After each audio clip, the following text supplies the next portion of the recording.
Bonjour et bienvenue dans Qatar 365, le magazine qui vous donne une perspective nouvelle sur Doha et son territoire. Je suis Miranda Hatti. Dans cet épisode, nous prenons le large pour explorer certains aspects de la vie marine du Qatar. Dans un instant, nous découvrons comment le pays contribue à la protection des dugongs et pourquoi les requins-baleines se plaisent dans une petite zone des eaux qataries. Enfin, nous visitons un site de nidification des tortues imbriquées. Le Qatar abrite la deuxième plus importante population de dugongs au monde. Ces mammifères marins font face à un risque très élevé d'extinction. C'est la raison pour laquelle un projet unique est mené ici pour augmenter leurs sources de nourriture afin de stopper leur disparition progressive de nos océans. Scheherazade Gafour nous en dit plus. C'est une scène rare. Quelques 800 dugongs ou vaches de mer ont été repérés au large de la côte ouest du pays. Leur présence a donné lieu à une étude financée par le Fonds de recherche du Qatar. Voici des images de la dernière fois où ils ont été observés. L'une de mes responsabilités les plus importantes concerne le projet Dugong. Je les surveille et je recense les décès signalés par des personnes qui naviguent ou des pêcheurs. Ils nous informent de tout décès ou de tout cas d'enchevêtrement dans des filets. Nous tenons un registre de tout cela.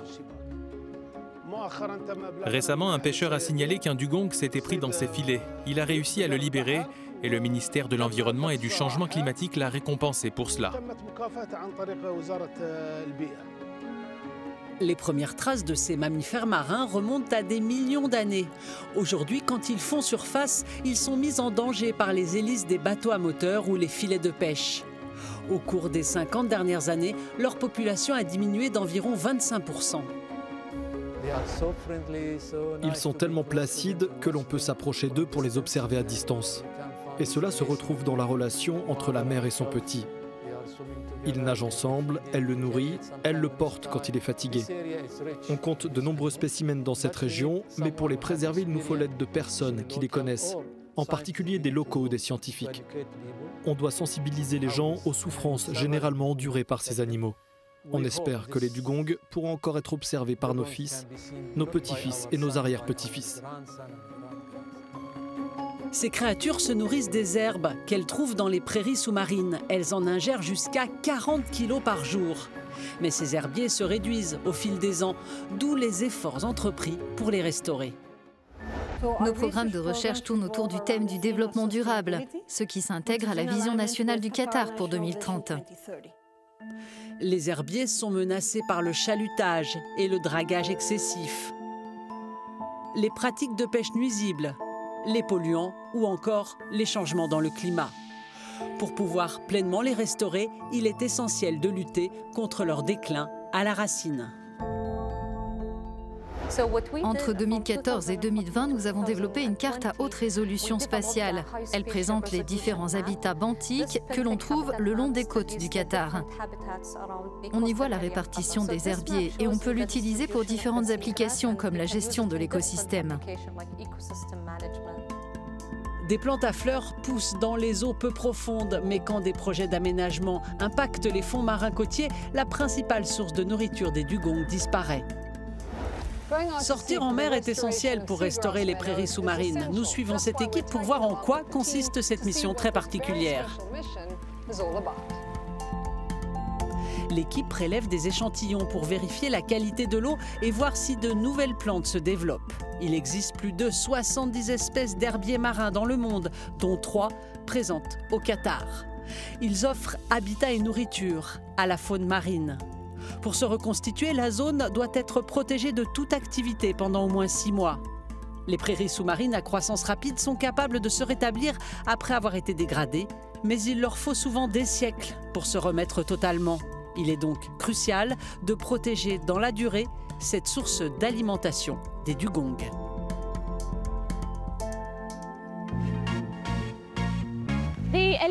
L'insaisissable requin-baleine est en voie d'extinction.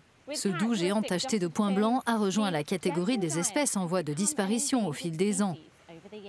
Mais il existe une zone au large des côtes du Qatar où chaque année, on peut encore en voir des centaines se rassembler. J'ai interrogé Mohamed Jaïda, un éminent spécialiste des requins-baleines. Il m'a expliqué pourquoi cet endroit est si particulier. C'est un phénomène que nous observons à Al-Shaheen. L'été, l'eau de mer s'évapore beaucoup à cause de la chaleur et la température moyenne du golfe est d'environ 34 degrés. Mais on a découvert qu'à Al-Shaheen, la température est en moyenne de 27 degrés, ce qui est idéal pour l'incubation des œufs de poisson. Pourquoi les requins-baleines aiment-ils tant le littoral du Qatar? Ils viennent se nourrir d'œufs de poisson. Normalement, ils se nourrissent de plancton, mais avec les œufs de poisson, pour une même quantité, ils ingèrent 3 fois plus de gras, d'énergie et de protéines. En suivant les déplacements des requins-baleines, on a découvert qu'à la fin de la saison, fin septembre, ils descendent jusqu'à 50 mètres de profondeur et ils partent du Qatar pour rejoindre le Koweït, l'Arabie Saoudite, puis ils reviennent jusqu'au golfe d'Oman. Mais au Qatar, ils viennent spécifiquement pour se nourrir. Nous avons donc découvert que cette zone est un site de reproduction et d'alimentation important pour ces poissons et qu'il y a aussi de l'eau froide. Elle rafraîchit le milieu du golfe et en particulier cette zone. Sans cette eau froide, il ferait trop chaud et cela tuerait de nombreux poissons.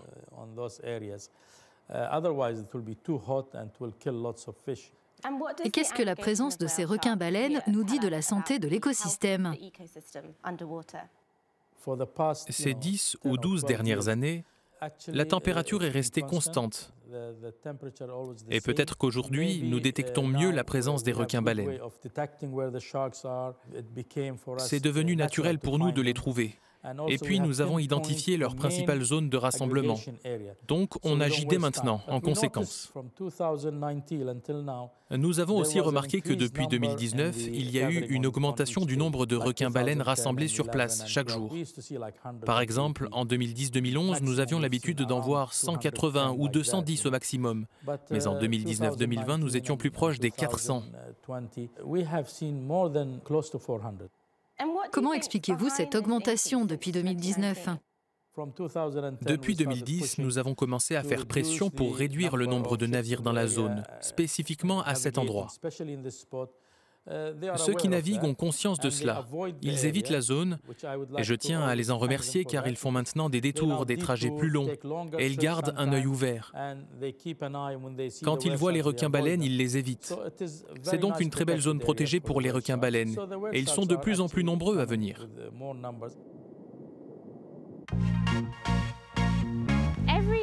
Chaque année, une partie de la plage de Fouérit est fermée pour une raison bien précise, permettre aux tortues imbriquées d'y faire leur nid et d'y pondre leurs œufs. Il s'agit de la plus menacée des 7 espèces de tortues marines. Selon les estimations, il y aurait moins de 25 000 femelles nidifiantes dans le monde. Et les experts se mobilisent pour préserver cette zone.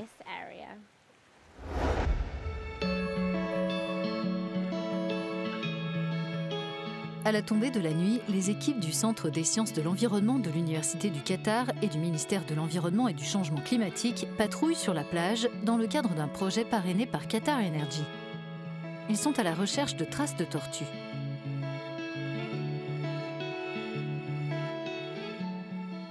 Le principal objectif du projet, c'est de surveiller la population nidifiante qui vient ici au Qatar. Donc on recense le nombre de femelles, on patrouille sur les plages, on compte les nids, on repère différentes choses.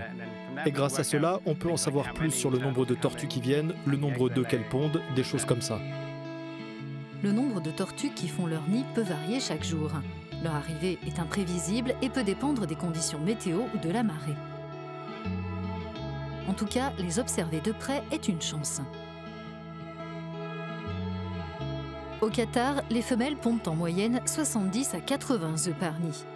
Et environ 75% d'entre eux éclosent avec succès.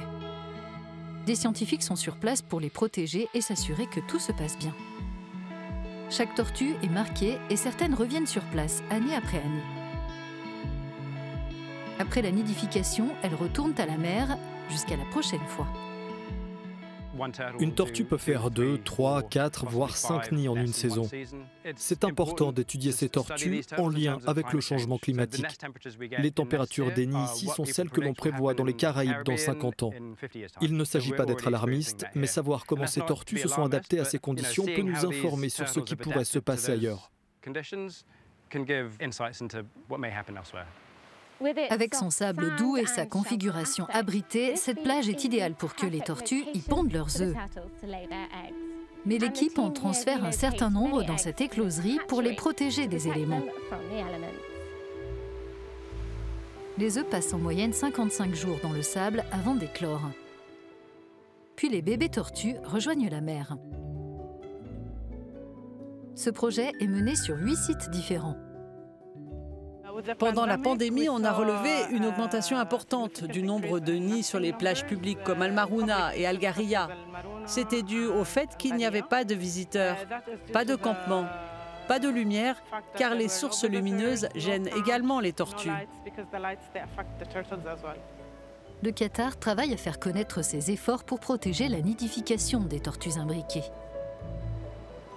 Les visiteurs sont évidemment les bienvenus, qu'ils viennent du Qatar ou de l'étranger. Nous avons été contactés récemment par des personnes des pays du Golfe qui voudraient visiter ce site parce que ce projet est unique en son genre dans la région. Des initiatives comme celle-ci sont essentielles pour s'assurer que les nouvelles générations de tortues imbriquées aient toutes leurs chances dans la vie.